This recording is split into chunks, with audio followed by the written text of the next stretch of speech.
Hello दोस्तों, नमस्कार। मैं भी एक आप सभी का बहुत बहुत स्वागत करता हूं आपके अपने इस यूट्यूब परिवार में। तो साथियों, जैसा कि एसएससी जीडी 2026 का एग्जाम डेट आउट हो चुका है। 27 अप्रैल से पेपर की शुरुआत होने जा रहा है। टारगेट केवल एक ही हमारा है, वो है 27 अप्रैल। तो इसीलिए आज की इस क्लास में हम लोग कंप्लीट जीके के सवालों को डिस्कस करने वाले हैं। और ये जीके का पहला क्लास होने जा रहा है जिसमें हम टॉप लेवल के पूरे 100 सवालों को डिस्कस करने वाले हैं। और आप सभी का टारगेट इन 100 सवाल में से 100 सवाल को तैयार करने का होगा। तो साथियों, जैसा कि एसएससी जीडी के एग्जाम में एसएससी के नए पैटर्न पे पूरे 40 नंबर के केवल जीके के प्रश्न पूछे आने वाले हैं। तो टारगेट यही हमारा है कि जीके में इस बार पूरे 20 का 20 सवाल सही करना है। तो उसके लिए हमें अधिक से अधिक क्वेश्चनों को तैयार करना है। तो साथियों, इस क्लास में जो एसएससी जीडी के एग्जाम में हर बार जिस टॉपिक से प्रश्न पूछे जाते हैं उसी टॉपिक के प्रश्न आज के इस क्लास में हम डिस्कस करेंगे। जैसा कि ये पहले जीके क्लास होने जा रहा है, तो इसमें आपको टॉपिक वाइज जो सबसे इंपॉर्टेंट क्वेश्चन है, लगभग हर एक टॉपिक से आपको 6 से 7 सवाल मिलेगा, जो कि सबसे इंपॉर्टेंट ये आपकी पहला ही क्लास होने जा रहा है। क्योंकि भाई 20 अप्रैल तक हमें पूरे सिलेबस को कंप्लीट करना है, चाहे जीके की बात करें, चाहे हिंदी की, मैथ की या रीजनिंग के हो। तो यहाँ से हमें 20 अप्रैल तक पूरे सिलेबस को अच्छी तरीके से रिवीजन करके हर एक क्वेश्चन को तैयार करना है। और आखिरी के जो 6 से 7 दिन हमारे पास बचेगा उसमें हम रिवीजन बहुत ही अच्छी तरीके से करने वाले हैं। तो साथियों, आज का ये जो पहला जीके क्लास होगा, आप सभी को परीक्षा से पहले ये 100 सवालों को जरूर से जरूर तैयार कर लेना है। जिस तरह से आपका कल हिंदी में हमने पूरे 150 सवाल कराए थे, उसी तरह डेली आपका इसी तरह एक एक नए सब्जेक्ट का क्लास होगा जो कि आपको तैयार करना है। इसी यूट्यूब चैनल पे आपको डेली ये क्लास मिलने वाली है, ठीक है। तो यहाँ से आप लोग अपना तैयारी देखिए भाई, और इन 100 सवाल को तैयार करिए। जो भी प्रश्न का उत्तर नहीं आता उसे तैयार करिए, और जो भी प्रश्न का उत्तर आता उसका आप कमेंट में जवाब दीजिए। क्योंकि लास्ट में हम आप सभी से स्कोर भी पूछेंगे कि आज के इस पहले क्लास से आप सभी का कितना स्कोर रहा। तो आप सभी से हम रिक्वेस्ट करेंगे, बस इस क्लास में आप लास्ट तक बने रहिए। आपको पूरा 100 सवाल तैयारी कराने की गारंटी हमारी है, ठीक है। तो देखिए, आज का पहला प्रश्न आपकी स्क्रीन पर। क्लास को हम लोग शुरू करते हैं। निम्नलिखित में से किस भारतीय राज्य में जागर नृत्य शैली की उत्पत्ति हुई? किस भारतीय राज्य में जागर नृत्य शैली की उत्पत्ति हुई है? तो उत्तराखंड राज्य में हुई है। पहले का डी ऑप्शन बिल्कुल राइट आंसर हो जाएंगे। नेक्स्ट अगला सवाल को देखिएगा, क्वेश्चन नंबर 2 को। ओडिसी नृत्य की प्रारंभिक शैली मंदिरों में सेवा करने वाली महिलाओं द्वारा प्रस्तुत की जाती थी। उनका पारंपरिक पदनाम क्या था? ओडिसी नृत्य की प्रारंभिक शैली मंदिरों में सेवा करने वाली महिलाओं द्वारा प्रस्तुत की जाती थी। उनका पारंपरिक पदनाम क्या था? तो महारिस था। डी ऑप्शन बिल्कुल राइट आंसर हो जाएंगे। नेक्स्ट अगला सवाल को देखिएगा, क्वेश्चन नंबर 3 को। पुरुष भांगड़ा के महिला समकक्ष को क्या कहा जाता है? पुरुष भांगड़ा के महिला समकक्ष को क्या कहा जाता है? तो गिद्दा कहा जाता है। ऑप्शन है बिल्कुल राइट आंसर हो जाएंगे। नेक्स्ट अगला सवाल को देखिएगा, क्वेश्चन नंबर 4 को। यक्षगान भारत के निम्नलिखित में से किस राज्य का एक लोक रंगमंच रूप है? यक्षगान भारत के किस राज्य का एक लोक रंगमंच रूप है? तो ये कर्नाटक राज्य का यक्षगान। बी ऑप्शन बिल्कुल राइट आंसर हो जाएंगे। अगला सवाल को देखिएगा, क्वेश्चन नंबर 5 को। निम्नलिखित में से किस नृत्य शैली में संगीत का उपयोग नहीं किया जाता है? तो साथियों, किस नृत्य शैली में संगीत का उपयोग नहीं किया जाता है? तो छऊ में। ऑप्शन है बिल्कुल राइट आंसर हो जाएंगे। नेक्स्ट अगला सवाल को देखिएगा, क्वेश्चन नंबर 6 को। चाली, रामदानी और झुमरा जैसे स्वतंत्र नृत्य निम्नलिखित में से किस नृत्य शैली से संबंधित है? चाली, रामदानी और झुमरा जैसे स्वतंत्र नृत्य ये किस नृत्य शैली से संबंधित हैं? ये सत्रिया नृत्य से संबंधित हैं। डी ऑप्शन बिल्कुल राइट आंसर हो जाएंगे। आप सभी से पूछेगा ये सवाल कि सत्रिया नृत्य की उत्पत्ति किस राज्य से हुई है? तो हमेशा याद रखिए असम राज्य से हुई है ये सवाल। क्योंकि भाई एसएससी का फेवरेट होता जा रहा है सवाल, हर एक एग्जाम ये पूछ देता है सत्रिया नृत्य वाला कि किस राज्य से संबंधित है। तो ये असम से संबंधित है, ठीक है। नेक्स्ट अगला सवाल को देखिए, 7 नंबर। गद्दी नाट्य निम्नलिखित में से किस राज्य का प्रसिद्ध लोक नृत्य है? गद्दी नाट्य किस राज्य का प्रसिद्ध लोक नृत्य है? तो ये हिमाचल प्रदेश का है। ऑप्शन भी बिल्कुल राइट आंसर हो जाएंगे। नेक्स्ट अगला सवाल को देखिएगा, क्वेश्चन नंबर 8 को। निम्नलिखित में से कौन सा नागाओं का युद्ध नृत्य है? तो साथियों, कौन सा नागाओं का युद्ध नृत्य है? तो रंगमा है। ऑप्शन बिल्कुल राइट आंसर हो जाएंगे। वो भी एसएससी जिस तरह से नया नया सवाल पूछ रही है, सारे सवाल को हम कवर कराने वाले हैं। बस आप लास्ट तक क्लास में बने रहिएगा, यही आप सभी से रिक्वेस्ट रहेगा, ठीक है। क्वेश्चन नंबर 9 देखिए। राजकुमार स्वाति तिरुनल निम्नलिखित में से किस नृत्य शैली के लिए संरक्षक थे? राजकुमार स्वाति तिरुनल ये किस नृत्य शैली के संरक्षक थे? तो ये मोहिनीअट्टम के संरक्षक थे। डी ऑप्शन बिल्कुल राइट आंसर हो जाएंगे। अगला सॉल्व देखिएगा क्वेश्चन नंबर 10 को। निम्नलिखित में से कौन सा अवनद वाद्य नहीं है? तो सातों इनमें से कौन सा अवनद वाद्य नहीं है? तो मंजीरा नहीं है। ऑप्शन बिल्कुल राइट आंसर हो जाएंगे। नेक्स्ट अगला सॉल्व देखिएगा क्वेश्चन नंबर 11 को। निम्नलिखित में से कौन सा वाद्य यंत्र आमतौर पर हिंदुस्तानी शास्त्रीय संगीत में उपयोग नहीं किया जाता है? कौन सा वाद्य यंत्र आमतौर पर हिंदुस्तानी शास्त्रीय संगीत में उपयोग नहीं किया जाता है? तो घाटम नहीं किया जाता है। ऑप्शन बिल्कुल राइट आंसर है। नेक्स्ट अगला सॉल्व देखिएगा क्वेश्चन नंबर, और आगे बढ़ने से पहले तो साथियों सबसे पहले आपको ये सिलेक्शन वाले प्रश्नों को तैयार करना है। देखिए दोस्त मेरे, हम एक क्लास में जो सबसे इंपॉर्टेंट क्वेश्चन है वो सॉल्व तो करा सकते हैं, लेकिन जो आपको अधिक से अधिक क्वेश्चनों को प्रैक्टिस करना है आपको इस पीडीएफ से करना है मेरे दोस्त, क्योंकि आप इससे अधिक से अधिक क्वेश्चन को तैयार कर सकते हैं। आपके पास यदि क्वेश्चन रहेगा, आपके सामने क्वेश्चन रहेगा, तो आपके पास जितना भी समय मिलेगा उसे आप तैयार करते हुए आगे बढ़ेंगे, और वो भी चारों सब्जेक्ट का।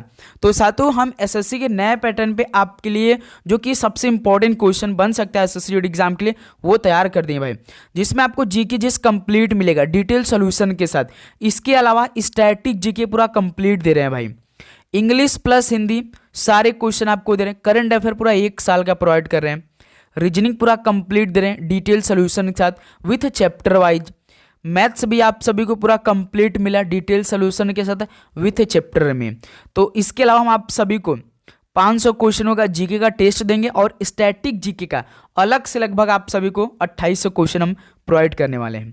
तो साथियों ज़्यादा समय नहीं है, इस पीडीएफ से आप सभी को ये सारे क्वेश्चन को तैयार करना है, रिवीजन करना है। तो मिलेगा आपको कैसे? नीचे नंबर दिखाई दे रहा है, इस पर आप सभी को व्हाट्सएप मैसेज करना है। जैसे आप व्हाट्सएप मैसेज करेंगे टीम आपसे बात करें, ये सारे क्वेश्चन प्रोवाइड करें, लेकिन इसके लिए आपको मात्र 50 रुपीज़ पे करना पड़ेगा। मात्र 50 रुपीज़ में ये सारा क्वेश्चन आपके पास होने वाला है। ठीक है मेरे दोस्त, तो ज़्यादा समय नहीं, इस नंबर मैसेज करके ये सारे क्वेश्चन आप अपने पास मंगाइए और अपनी तैयारी और भी अच्छी करिए। देखिए क्वेश्चन नंबर 12 है, ओणम त्यौहार का संबंध निम्नलिखित में से किस देवता से है? ओणम त्यौहार का संबंध किस देवता से है? तो भगवान विष्णु जी से है। ऑप्शन बिल्कुल राइट आंसर है। नेक्स्ट अगला सॉल्व देखिएगा क्वेश्चन नंबर 13 को। चलो लोकू उत्सव किस राज्य में मनाया जाता है? चलो लोकू उत्सव किस राज्य में मनाया जाता है? तो ये अरुणाचल प्रदेश मनाया जाता है। डी ऑप्शन बिल्कुल राइट आंसर है। नेक्स्ट अगला सॉल्व देखिएगा क्वेश्चन नंबर 14 को। भारत में हॉर्नबिल त्यौहार किस महीने में मनाया जाता है? भारत में हॉर्नबिल त्यौहार किस महीने में मनाया जाता है? तो दिसंबर के महीने में, जो कि नागालैंड राज्य में मनाया जाता है। 1 दिसंबर को स्टार्ट होता है, 10 दिसंबर को समाप्त होता है। ये 10 दिनों का त्यौहार भी इसे बोलते हैं, त्योहारों का त्यौहार भी बोलते हैं। ठीक है, नेक्स्ट अगला सॉल्व देखिए क्वेश्चन नंबर 15 को। मेघालय की गारो जनजाति के बीच सबसे लोकप्रिय त्यौहार कौन सा है? मेघालय की गारो जनजाति के बीच सबसे लोकप्रिय त्यौहार इनमें से कौन सा है? सभी बताएंगे तो वांगला महोत्सव है। ऑप्शन बिल्कुल राइट आंसर है। स्पीड को थोड़ा सा मेंटेन करके चलेंगे, क्योंकि कम समय में हमें अधिक से अधिक क्वेश्चनों को तैयार करना है। ठीक है, सिंधु दर्शन उत्सव भारत के किस भाग में मनाया जाता है? सिंधु दर्शन उत्सव भारत के किस भाग में मनाया जाता है? तो ये लद्दाख में मनाया जाता है। बी ऑप्शन राइट आंसर है। नेक्स्ट अगला सॉल्व देखिएगा क्वेश्चन नंबर 17 को। इनमें से किस राज्य में निशागंधी नृत्य महोत्सव मनाया जाता है? किस राज्य में निशागंधी नृत्य महोत्सव मनाया जाता है? तो ये केरल में मनाया जाता है। ऑप्शन राइट आंसर है। अगला सॉल्व देखिए क्वेश्चन नंबर 18 को। निम्नलिखित में से किस अवसर पर प्रतिवर्ष तमिलनाडु में नटंजलि उत्सव मनाया जाता है? किस अवसर पर प्रतिवर्ष तमिलनाडु में नटंजलि उत्सव मनाया जाता है? तो ये महाशिवरात्रि के समय। ऑप्शन बिल्कुल राइट आंसर हो जाएंगे। नेक्स्ट अगला सॉल्व देखिएगा क्वेश्चन नंबर 19 को। निम्न में से कौन सा त्यौहार उड़ीसा में मनाया जाता है? इनमें से कौन सा ऐसा त्यौहार है जो कि उड़ीसा राज्य में मनाया जाता है? तो रज पर्व है, यही उड़ीसा राज्य में मनाया जाता है। सी ऑप्शन राइट आंसर है। नेक्स्ट अगला सॉल्व देखिए क्वेश्चन नंबर 20 को। साद नोंगक्रेम का 5 दिवसीय धार्मिक उत्सव किस राज्य में मनाया जाता है? साद नोंगक्रेम का 5 दिवसीय धार्मिक उत्सव किस राज्य में मनाया जाता है? तो ये मेघालय राज्य में मनाया जाता है। ऑप्शन बिल्कुल राइट आंसर है। नेक्स्ट अगला सॉल्व देखिए क्वेश्चन नंबर 21 को। पेनकुनी महोत्सव इनमें से किस राज्य में मनाया जाता है? पेनकुनी महोत्सव किस राज्य में मनाया जाता है? तो ये केरल राज्य में मनाया जाता है। ऑप्शन है बिल्कुल राइट आंसर है। अगला सवाल कॉल करिएगा क्वेश्चन नंबर 22 को, निम्न में से कौन सा त्यौहार मुख्य रूप से मणिपुर राज्य में मनाया जाता है? ऑप्शन देखिए और बताइए कौन सा त्यौहार मुख्य रूप से मणिपुर राज्य में मनाया जाता है। तो साथियों ये काम करिएगा कि आप सभी प्रश्नों का उत्तर करिएगा, चाहे आपको प्रश्न का उत्तर आए या ना आए। इससे क्या होगा कि आपको हर एक प्रश्न का उत्तर याद होता चला जाएगा साथ ही में, और आपको हर एक सवाल का इंटरेस्ट बढ़ेगा। ठीक है, और आप चैनल पर नए तो सब्सक्राइब भी कर लीजिएगा भाई। क्लास अपलोड होगा तो पहला नोटिफिकेशन आप सभी के पास पहुंचने वाला है। ठीक है, तो नोटिफिकेशन को भी ऑन करिएगा एग्जाम तक। तो कौन सा त्यौहार मुख्य रूप से मणिपुर राज्य में मनाया जाता है? तो लाई हरोबा है, सी ऑप्शन बिल्कुल राइट आंसर है। नेक्स्ट अगला सवाल को देखिए क्वेश्चन नंबर 23 को, खर्ची पूजा उत्सव किस राज्य में व्यापक रूप से मनाया जाता है? खर्ची पूजा उत्सव किस राज्य में व्यापक रूप से मनाया जाता है? तो ये त्रिपुरा राज्य में मनाया जाता है। ऑप्शन है बिल्कुल राइट आंसर है। नेक्स्ट अगला सवाल को देखिए क्वेश्चन नंबर 24 को, यहूदियों के कौन से त्यौहार को रोशनी का त्यौहार कहा जाता है? तो साथियों यहूदियों के कौन से त्यौहार को रोशनी का त्यौहार कहा जाता है? तो हनुक्का त्यौहार को, बी ऑप्शन बिल्कुल राइट आंसर है। नेक्स्ट अगला सवाल कॉल करिएगा क्वेश्चन नंबर 25 को, झारखंड की आदिवासी आबादी का त्यौहार कौन सा है? झारखंड की आदिवासी आबादी का त्यौहार इनमें से कौन सा है? सरहुल है, बी ऑप्शन राइट आंसर है। नेक्स्ट अगला सवाल को देखिए क्वेश्चन नंबर 26 को, ड्री त्यौहार एक महत्वपूर्ण कृषि त्यौहार मुख्य रूप से ये किस राज्य में अपतानी जनजाति द्वारा मनाया जाता है? ड्री त्यौहार एक महत्वपूर्ण कृषि त्यौहार मुख्य रूप से किस राज्य में अपातानी जनजाति द्वारा मनाया जाता है? तो आप जानते हैं ड्री त्यौहार अरुणाचल प्रदेश में मनाया जाता है, डी ऑप्शन बिल्कुल राइट आंसर हो जाएंगे। अगला सवाल को देखिए 27 नंबर को, नुआखाई मुख्य रूप से भारत के किस राज्य के लोगों द्वारा मनाए जाने वाले कृषि या फसल कटाई का त्यौहार है? ये सारे सवाल आपने पढ़ा होगा, पहला क्लास है, अभी इंतजार करिए, आपका पेपर 27 को होने वाला है। लेकिन आपने तो अपना स्लॉट बुकिंग भाई चारों हफ्ता में कभी किया होगा, कई लोग तो भाई लास्ट में किए होंगे, क्योंकि एग्जाम 30 मई तक होने वाला है, किसी का 20 मई के भी बाद एग्जाम होने वाला है, यानी उनके पास तो समय है। लेकिन उसी तरह पेपर भी बनने वाला है, तो उसी तरह आपको तैयारी की आवश्यकता है। बस क्लास में आप बने रहिएगा, क्लास के सारे सवालों को तैयार करना है आप सभी को। ठीक है, नुआखाई मुख्य रूप से भारत के किस राज्य के लोगों द्वारा मनाए जाने वाले कृषि या फसल कटाई का यह त्यौहार है? तो उड़ीसा मनाया जाता है, सी ऑप्शन राइट आंसर हो जाएंगे। नेक्स्ट अगला सवाल को देखिए 28 नंबर को, सांस्कृतिक उत्सव त्रिशूरपुरम किस राज्य में मनाया जाता है? त्रिशूरपुरम किस राज्य में मनाया जाता है? तो ये केरल में मनाया जाता है, ऑप्शन सी बिल्कुल राइट आंसर है। अगला सवाल को देखिएगा क्वेश्चन नंबर 29 को, बोनालू उत्सव भारत में इनमें से किस राज्य में मनाया जाता है? बोनालू उत्सव भारत के किस राज्य में मनाया जाता है? तेलंगाना राज्य में मनाया जाता है, डी ऑप्शन बिल्कुल राइट आंसर है। नेक्स्ट अगला सवाल को देखिएगा क्वेश्चन नंबर 30 को, निम्नलिखित में से कौन सा त्यौहार झारखंड राज्य से संबंधित है? कौन सा त्यौहार झारखंड राज्य से संबंधित है? तो टूसू है भाई, सी ऑप्शन बिल्कुल राइट आंसर है। नेक्स्ट अगला सवाल को देखेंगे क्वेश्चन नंबर 31 को, वार्षिक नौका दौड़ महोत्सव किस राज्य में आयोजित किया जाता है? वार्षिक नौका दौड़ महोत्सव किस राज्य में आयोजित किया जाता है? तो ये केरल राज्य में आयोजित किया जाता है, ऑप्शन बिल्कुल राइट आंसर है। ओके, अगला सवाल को देखिए क्वेश्चन नंबर 32 को, लोक रंग उत्सव कहाँ मनाया जाता है? लोक रंग उत्सव कहाँ पर मनाया जाता है? तो ये मध्य प्रदेश में मनाया जाता है, ऑप्शन भी बिल्कुल राइट आंसर है। नेक्स्ट अगला सवाल को देखिएगा क्वेश्चन नंबर 33 को, किस त्यौहार को असम में माघ बिहू के नाम से जाना जाता है? तो साथियों किस त्यौहार को असम में माघ बिहू के नाम से जाना जाता है? तो मकर संक्रांति को, डी ऑप्शन बिल्कुल राइट आंसर बनेगा।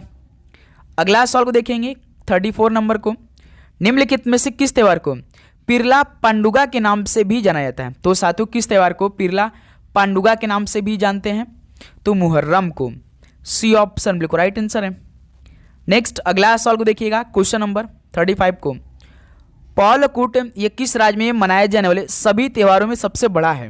बताइए, पौलकूट जो कि किस राज्य में मनाए जाने वाले सभी त्योहारों में सबसे बड़ा है? तो ये मिजोरम राज्य में मनाया जाता है, पौलकूट, डी ऑप्शन राइट आंसर हो जाएगा। अगला सवाल को देखिए क्वेश्चन नंबर 36 को, नागालैंड की कोन्याक जनजाति द्वारा मनाए जाने वाले वसंत उत्सव को किस रूप में जाना जाता है? तो साथियों नागालैंड की कोन्याक जनजाति द्वारा मनाए जाने वाले वसंत उत्सव को किस रूप में जाना जाता है? तो आओ लांग मोन्यू के रूप में जाना जाता है, डी ऑप्शन बिल्कुल राइट आंसर हो जाएंगे। नेक्स्ट अगला सवाल को देखिए क्वेश्चन नंबर 37 को, यूनेस्को ने कुंभ मेले को मानवता की अमूर्त सांस्कृतिक विरासत सूची में किस वर्ष शामिल किया था?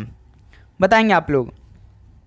यूनेस्को ने कुंभ मेले को मानवता की अमूर्त सांस्कृतिक विरासत सूची में किस वर्ष शामिल किया था? तो 2017 में शामिल किया था। डी ऑप्शन बिल्कुल राइट आंसर बनेगा। नेक्स्ट अगला सवाल को देखिए, क्वेश्चन नंबर 38 को, निम्नलिखित में से कौन सा पश्चिम बंगाल का सबसे बड़ा मेला है? पश्चिम बंगाल का सबसे बड़ा मेला इनमें से कौन सा है? तो गंगा सागर मेला है।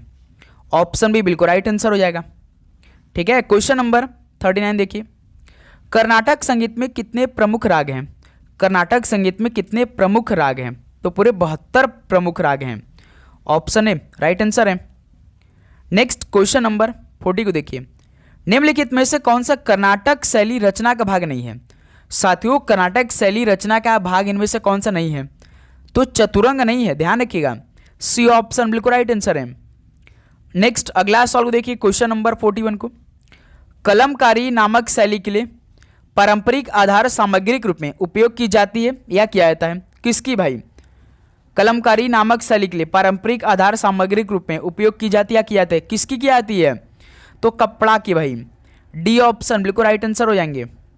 नेक्स्ट अगला सवाल को देखिए, क्वेश्चन नंबर 42 को, फड़ चित्रकला की लोकप्रिय लोक कला पारंपरिक रूप से निम्नलिखित में से किस भारतीय राज्य से संबंधित है?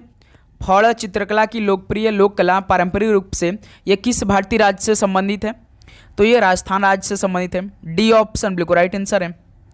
नेक्स्ट अगला सवाल को देखिएगा, क्वेश्चन नंबर 43 को, वारली चित्रकला की विशिष्ट विशेषता क्या है? वारली चित्रकला की जो विशिष्ट विशेषता है वो क्या है? तो ज्यामितीय पैटर्न और सफेद वर्णक है। ठीक है, ऑप्शन है बिल्कुल राइट आंसर हो जाएंगे। नेक्स्ट अगला सवाल को देखिए, क्वेश्चन नंबर 44 को, गोंड चित्रकला में स्थानीय कलाकारों द्वारा प्रयुक्त हस्त निर्मित ब्रश को पारंपरिक नाम क्या दिया जाता है? गोंड चित्रकला में स्थानीय कलाकारों द्वारा जो प्रयुक्त हस्त निर्मित ब्रश, इसको पारंपरिक नाम क्या दिया जाता है? तो भाई कूची दिया जाता है। डी ऑप्शन बिल्कुल राइट आंसर हो जाएंगे। ओके, नेक्स्ट अगला सवाल को देखिए, क्वेश्चन नंबर 45 को, पिथौरा कलाकृतियां मुख्यतः कौन चित्रित करता है? पिथौरा कलाकृतियां मुख्यतः कौन चित्रित करता है? तो भाई लखेरा चित्रित करते हैं। सी ऑप्शन बिल्कुल राइट आंसर हो जाएंगे। अगला सवाल को देखिएगा, क्वेश्चन नंबर 46 को, भारत सरकार ने किस वर्ष पोखरण के मरुस्थल में अपना पहला परमाणु परीक्षण किया था? बताइए, भारत सरकार ने किस वर्ष पोखरण के मरुस्थल में अपना पहला परमाणु परीक्षण किया था, जो कि 1974 में किया था? ऑप्शन भी बिल्कुल राइट आंसर है। नेक्स्ट क्वेश्चन नंबर 47 देखिए, भारत का पहला नागरिक अंतरिक्ष पर्यटक निम्नलिखित में से कौन है? भारत का पहला नागरिक अंतरिक्ष पर्यटक कौन है? तो गोपीचंद थोटाकुरा है। सी ऑप्शन राइट आंसर है।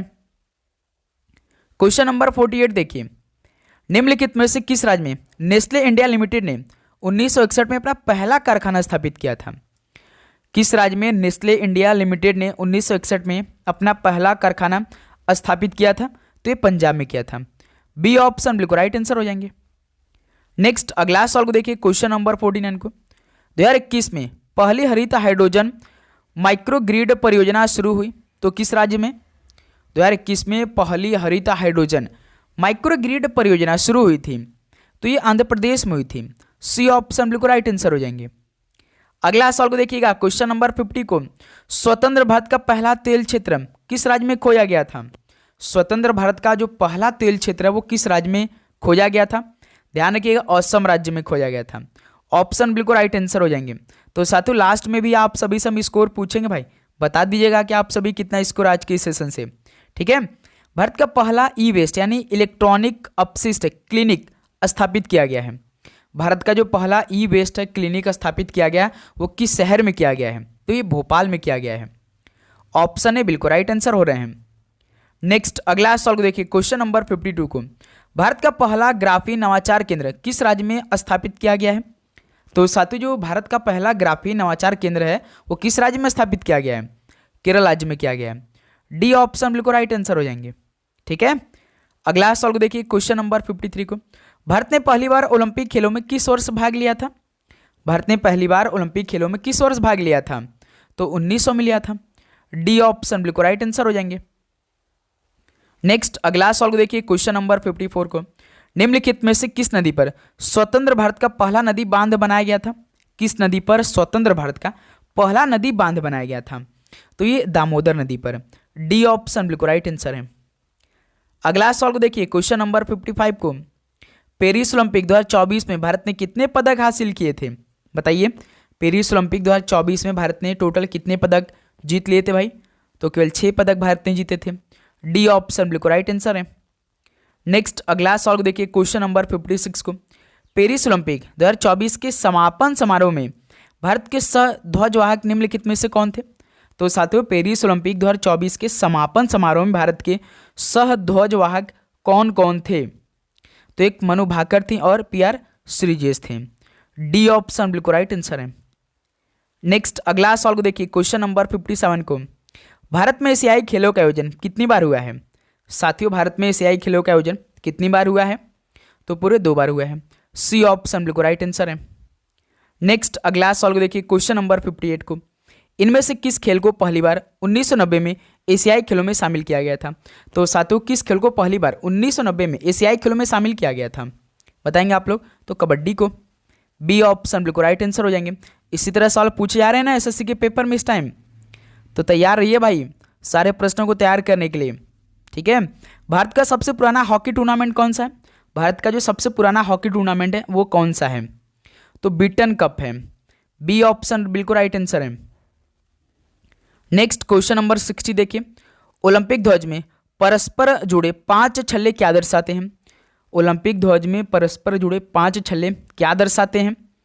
तो महाद्वीप को दर्शाते हैं। सी ऑप्शन राइट आंसर है।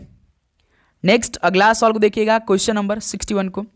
नाट्यकला और रंगशाला पर प्राचीन भारतीय ग्रंथ का नाम क्या है? नाट्यकला और रंगशाला पर प्राचीन भारतीय ग्रंथ का नाम क्या है? तो ध्यान रखिएगा नाट्यशास्त्र है। डी ऑप्शन बिल्कुल राइट आंसर है। अगला सॉल्व देखिएगा क्वेश्चन नंबर 62 को। पुस्तक power with in the leadership legacy of Narendra Modi निम्नलिखित में से किसने लिखी है? पुस्तक जो है power with in the leadership legacy of Narendra Modi किसने लिखी है? तो डॉक्टर आर बालासुब्रमण्यम ने लिखी है। बी ऑप्शन बिल्कुल राइट आंसर है।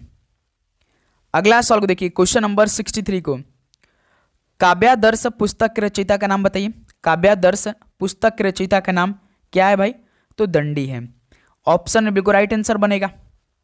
नेक्स्ट अगला सॉल्व देखिए क्वेश्चन नंबर 64 को। सेगर ऑटोबायोग्राफी विद पेंटिंग्स के लेखक कौन है? सेगर ऑटोबायोग्राफी विथ पेंटिंग्स के लेखक इनमें से कौन है? तो डी राजा सेगर है। बी ऑप्शन बिल्कुल राइट आंसर हो जाएंगे। नेक्स्ट अगला सॉल्व देखिए क्वेश्चन नंबर 65 को। निम्नलिखित में से किसने द इनहेरिटेंस ऑफ लॉस पुस्तक लिखी है? तो साथियों, पुस्तक जो है द इनहेरिटेंस ऑफ लॉस वो किसने लिखी है? तो किरण देसाई ने लिखी है। सी ऑप्शन बिल्कुल राइट आंसर हो जाएंगे। चलिए भाई क्वेश्चन नंबर 66 बताइए। Women freedom fighters of India पुस्तक किसने लिखी है? Women freedom fighters of India पुस्तक को किसने लिखी है? तो संजय यादव ने लिखी है। ऑप्शन है बिल्कुल राइट आंसर है। ओके, चलिए क्वेश्चन नंबर 67 कॉल करिए। आई हैव द स्टेट्स ए कुट्टी क्रिकेट स्टोरी पुस्तक के लेखक निम्नलिखित में से कौन है? आई हैव द स्टेट्स अ कुट्टी क्रिकेट स्टोरी पुस्तक के लेखक कौन है इनमें से? तो रविचंद्रन अश्विन है भाई। ऑप्शन बिल्कुल राइट आंसर हो जाएंगे। क्वेश्चन नंबर 68 देखिए। निम्नलिखित में से कौन red earth and pouring rain उपन्यास के लेखक हैं? बताइए इनमें से कौन red earth and pouring rain उपन्यास के लेखक हैं?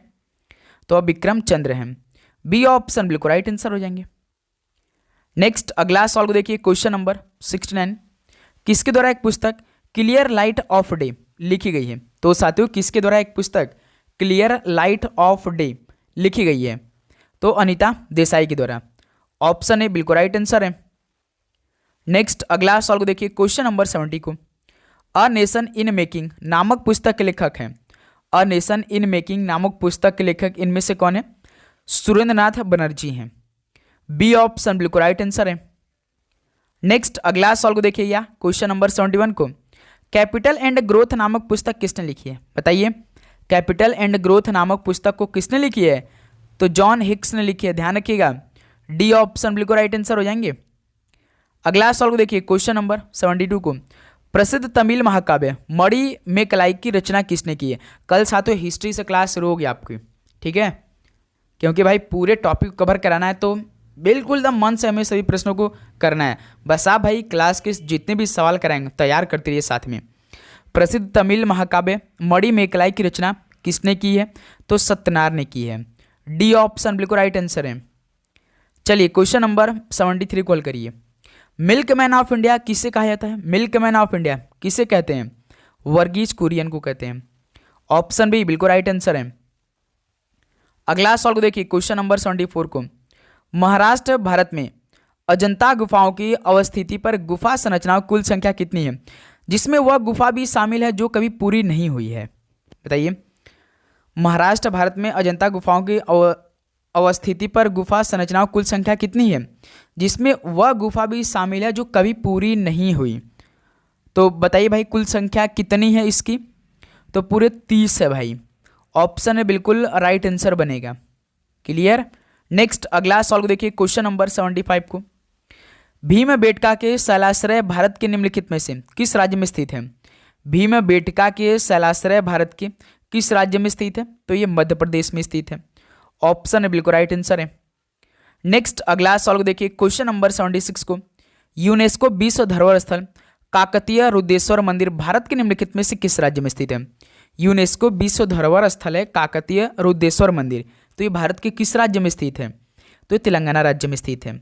सी ऑप्शन राइट आंसर है। ओके, क्वेश्चन नंबर 77 देखिए। प्रसिद्ध त्रिमूर्ति मूर्ति निम्नलिखित में से किस गुफा में स्थित है? जो प्रसिद्ध त्रिमूर्ति मूर्ति है ये किस गुफा में स्थित है? तो ये एलिफेंटा गुफा में स्थित है। डी ऑप्शन बिल्कुल राइट आंसर है। चलिए अगला देखिए 78 नंबर को। भारत के प्रसिद्ध काली मंदिरों में से एक कालीघाट निम्नलिखित में से किस भारतीय राज्य में स्थित है? भारत के प्रसिद्ध काली मंदिरों में से एक कालीघाट ये किस भारतीय राज्य में स्थित है? तो ये पश्चिम बंगाल में स्थित है। ऑप्शन है बिल्कुल राइट आंसर है। नेक्स्ट अगला सवाल को देखिएगा, क्वेश्चन नंबर 79 को। नृत्य महोत्सव के अलावा मामल्लपुरम का मुख्य आकर्षण क्या है? नृत्य महोत्सव के अलावा मामल्लपुरम का मुख्य आकर्षण क्या है? तो मंदिरों का स्थापत्य सौंदर्य है। डी ऑप्शन बिल्कुल राइट आंसर है। नेक्स्ट अगला सवाल को देखिए, क्वेश्चन नंबर 80 को। तमिलनाडु में प्रसिद्ध मंदिर परिसर का क्या नाम है, जो अपनी द्रविड़ वास्तुकला और 1000 स्तंभों वाले हॉल के लिए विख्यात है? बताइए। तमिलनाडु में प्रसिद्ध मंदिर परिसर का क्या नाम है जो अपनी द्रविड़ वास्तुकला और 1000 स्तंभों वाले हॉल के लिए विख्यात है? तो मीनाक्षी मंदिर है भाई। डी ऑप्शन बिल्कुल राइट आंसर है। ओके, नेक्स्ट अगला सवाल को देखिएगा, क्वेश्चन नंबर 81 को। मीनाक्षी अम्मन मंदिर किस स्थापत्य शैली के लिए जाना जाता है? तो साथियों जो मीनाक्षी अम्मन मंदिर किस स्थापत्य शैली के लिए जाना जाता है? तो ये द्रविडियन शैली के लिए जाना जाता है। डी ऑप्शन बिल्कुल राइट आंसर हो जाएंगे। नेक्स्ट अगला सवाल को देखिए 82 नंबर को। संपूर्ण ग्रामीण रोजगार योजना की शुरुआत किसने की? संपूर्ण ग्रामीण रोजगार योजना की शुरुआत किसने की थी? तो केंद्र सरकार ने की थी। ऑप्शन है बिल्कुल राइट आंसर है। नेक्स्ट अगला सवाल को देखिए, क्वेश्चन नंबर 83 को। राष्ट्रीय बीज नीति निम्नलिखित में से किस वर्ष शुरू की गई थी? तो साथियों जो राष्ट्रीय बीज नीति है किस वर्ष शुरू की गई थी? तो ये 2002 में शुरू की गई। सी ऑप्शन राइट आंसर है। भाई आप चैनल को सब्सक्राइब जरूर कर लीजिएगा, क्योंकि क्लास अपलोड हो मान लीजिए आप भूल गए तो जैसे क्लास अपलोड तो पहला नोटिफिकेशन आप सभी के पास चला जाए, ठीक है? तो चैनल को सब्सक्राइब करके नोटिफिकेशन को ऑन करिएगा। तो किस पहल का उद्देश्य घरेलू विनिर्माण को प्रोत्साहित करना और विदेशी निवेश को आकर्षित करना है? किस पहल का उद्देश्य घरेलू विनिर्माण को प्रोत्साहित करना और विदेशी निवेश को आकर्षित करना है? बताइएगा। तो मेक इन इंडिया है भाई। बी ऑप्शन बिल्कुल राइट आंसर हो जाएंगे। नेक्स्ट अगला सवाल को देखिए, क्वेश्चन नंबर 85 को। ग्रामीण भूमिहीन रोजगार गारंटी कार्यक्रम कब लॉन्च किया गया? ग्रामीण भूमिहीन रोजगार गारंटी कार्यक्रम कब लॉन्च किया गया था? तो 15 अगस्त 1983 को। बी ऑप्शन बिल्कुल राइट आंसर है। नेक्स्ट अगला सवाल को देखिए 86 नंबर को। निम्नलिखित में से कौन दीनदयाल उपाध्याय ग्रामीण कौशल योजना के तहत प्रशिक्षण कार्यक्रमों के लिए पात्र है? बताइए।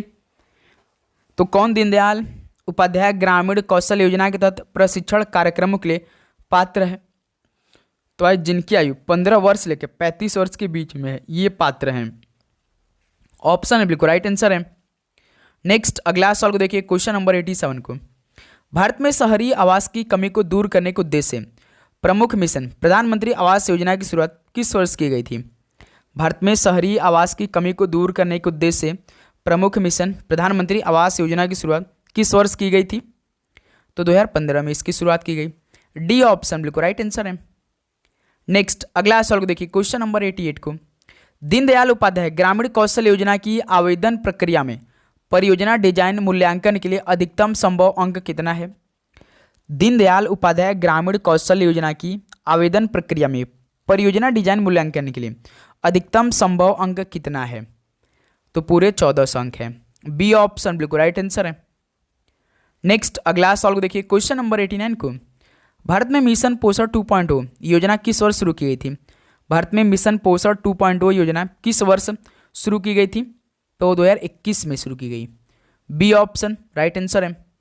नेक्स्ट अगला सवाल को देखिए, क्वेश्चन नंबर 90 को, भारत सरकार ने स्मार्ट सिटी मिशन को किस वर्ष शुरू किया था? भारत सरकार ने स्मार्ट सिटी मिशन को किस वर्ष शुरू किया था? 2015 में शुरू किया था। सी ऑप्शन राइट आंसर है। नेक्स्ट अगला सवाल को देखिए, क्वेश्चन नंबर 91 को, मोहन जोदड़ो में पाई गई दाढ़ी वाले पुरुष की मूर्ति किस सामग्री से बनी है? बताइए, मोहन जोदड़ो में पाई गई दाढ़ी वाले पुरुष की मूर्ति किस सामग्री से बनी है? तो भाई पत्थर से बनी है। बी ऑप्शन बिल्कुल राइट आंसर है। नेक्स्ट अगला सवाल को देखिए, क्वेश्चन नंबर 92 को, सिंधु घाटी सभ्यता किस स्थल पर बड़ी संख्या में टेराकोटा खिलौने पाए गए थे? साथों, सिंधु घाटी सभ्यता किस स्थल पर बड़ी संख्या में टेराकोटा खिलौने पाए गए थे? तो ये मोहनजोदड़ो में पाए गए थे। बी ऑप्शन बिल्कुल राइट आंसर है। नेक्स्ट अगला सवाल को देखिए, क्वेश्चन नंबर 93 को, कौन सा हड़प्पा स्थल जुते हुए खेतों का साक्ष्य दर्शाता है? कौन सा हड़प्पा स्थल जुते हुए खेतों का साक्ष्य दर्शाता है? तो भाई कालीबंगा है। ऑप्शन बिल्कुल राइट आंसर है। नेक्स्ट अगला सवाल को देखिए, क्वेश्चन नंबर 94 को, सिंधु घाटी सभ्यता के दौरान लोथल निम्नलिखित में से किसके लिए महत्वपूर्ण था? सिंधु घाटी सभ्यता के दौरान लोथल किसके लिए महत्वपूर्ण था? तो समुद्री व्यापार के लिए महत्वपूर्ण था। सी ऑप्शन बिल्कुल राइट आंसर है। ओके, नेक्स्ट क्वेश्चन नंबर 95 देखिए, हड़प्पा कालीन मोहरों पर सामान्यतः किस पशु या पक्षी का चित्रण किया गया था? हड़प्पा कालीन मोहरों पर सामान्य रूप से किस पशु या पक्षी का चित्रण किया गया था? तो यूनिकॉर्न का किया गया था। बी ऑप्शन बिल्कुल राइट आंसर है।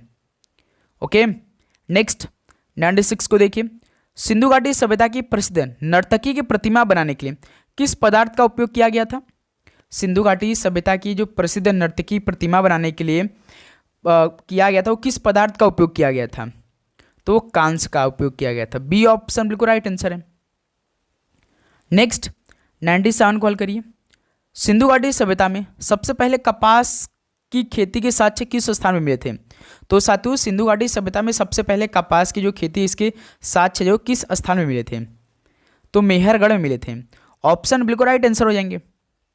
नेक्स्ट अगला सवाल को देखिए, क्वेश्चन नंबर 98 को, सिंधु घाटी सभ्यता का धौलावीरा स्थल निम्नलिखित में से किस कार्य के लिए जाना जाता है?